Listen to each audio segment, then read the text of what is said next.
ప్రైజ్లా దేవుని ఘనమైన నామమునకు మహిమ కలుగునుగాక. ప్రభు పేరట మీ అందరికీ హృదయపూర్వక వందనాలు.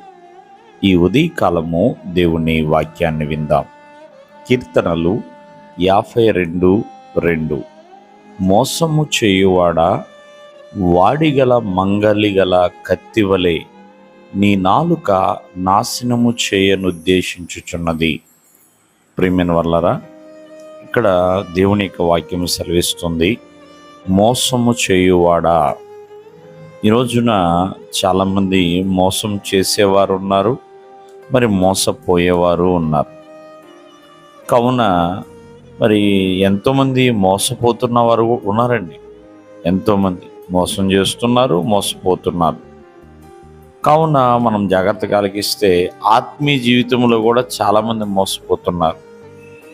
ఎంతోమంది ఉదాహరణగా చెప్పాలి అంటే, ప్రియమైన వాళ్ళరా, నేను చాలా పరిశుద్ధుణ్ణి, నా దగ్గర అసలు ఏ పాపము లేదు అని అనుకుని చాలామంది అలా మోసపోతున్న వారు కూడా ఉన్నారు.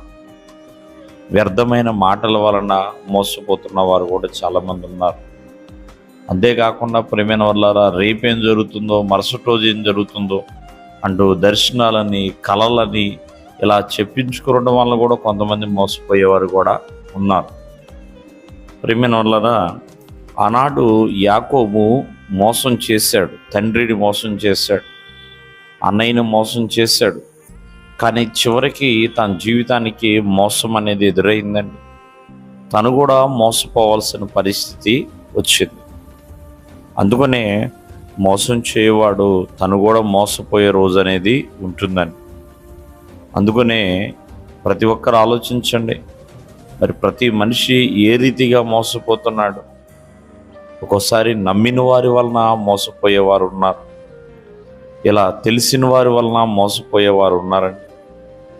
ప్రియమైన వాళ్ళరా, ఎంతోమందిని ఆనాడు అవ్వని సాతాను సర్పం రూపం వలె వచ్చి మోసం చేసింది.